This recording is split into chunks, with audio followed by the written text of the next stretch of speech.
Welcome back. Prime Minister Narendra Modi will witness live exercise with weapon systems, which is vital to make India self-reliant in defense. He will be witnessing a synergized demonstration of indigenous defense capabilities in the form of a tri-services live fire and maneuver exercise at Pokhran in Rajasthan today. We are right now at the Pokhran field firing ranges where Prime Minister Narendra Modi is witnessing the first ever tri-services demonstration, the war game Bharat Shakti 2024. And here what you see behind me is the static display of the indigenous weapon platforms. You see here Namika, you see here Swati radar system, you see the K9 Vajra that gives more strength to the firepower of the Indian artillery. And all these static display weapons are showcasing how the might of the Indian Defence Forces is increasing each day with the power of Atmanirbharta. And Prime Minister Narendra Modi will be witnessing in a 50-minute long demonstration the prowess of Indian Army, Navy and Air Force, the synergy between the forces in a warlike situation at Pokhran, which is quite close to the western border, the Pakistan border.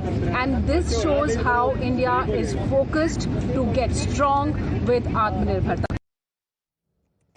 Well, the Prime Minister also posted about this. He said, and I quote, "I look forward to being in Pokhran later today. This place has an emotional attachment with every Indian. In Pokhran, I will have the opportunity to witness a demonstration of indigenous defense capabilities in a tri-services live fire and maneuver exercise. I'm glad this program will feature weapon systems and more, which are vital in the quest to make India self-reliant in defense. The exercise, in fact, Bharat Shakti, will have on display an array of indigenous weapon systems and platforms as a demonstration of the prowess of the country, premised on the nation's Atmanirbharta initiative. The Bharat Shakti exercise will simulate realistic, synergized, multi-domain operations displaying integrated operational capabilities of the Indian Armed Forces to counter threats across land, air, sea, cyber and space domains. Well, talking about the key equipments and weapon systems participating in the exercise, it includes T-90 IM tanks, Dhanush, Sarang gun systems, Akash weapons systems, logistic drones, robotic mules, advanced light helicopter, and an array of unmanned aerial vehicles, among others, from the Indian Army, showcasing the advanced ground warfare and aerial surveillance capabilities. The Indian Navy will be showcasing naval anti-ship missiles, autonomous cargo-carrying aerial vehicles, and expendable aerial targets, highlighting maritime strength and technological sophistication. As far as the Indian Air Force is concerned, it will use its own Tejas fighter jets, light utility helicopters, and these are visuals now coming in of Prime Minister Narendra Modi in Pokhran. Shivani is getting us more details. Yes, Shivani. Swati, Prime Minister Narendra Modi has already reached Pokhran, where he will be witnessing the first ever edition of Bharat Shakti exercise, that is a war game with all the three services, the Army, Navy and the Air Force. And this shows the synergy with Atmanirbharta of the defense forces. And we'll see a 50-minute long demonstration, the firepower of the major defense platforms that are indigenously made. We'll see Tejas, we'll see the K9 Vajra artillery guns, we'll see the Swati radar system, we'll see the T-90 Bhishma tanks and a lot of other equipment of the Indian Defence Forces that will show the prowess of our defence forces growing up with Atmanirbharta. Right. Shivani, stay on with us. We're also joined by defence expert SP Sinha. Thank you very much for joining us, sir. Your views on this exercise, the Bharat Shakti, and its significance.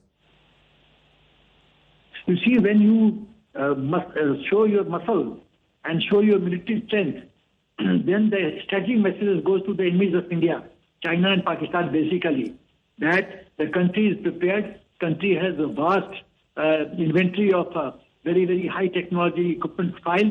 One of those days when India used to import 68%, the import content of India used to be 68%, because there was vested interest in continuing to buy military equipment from abroad.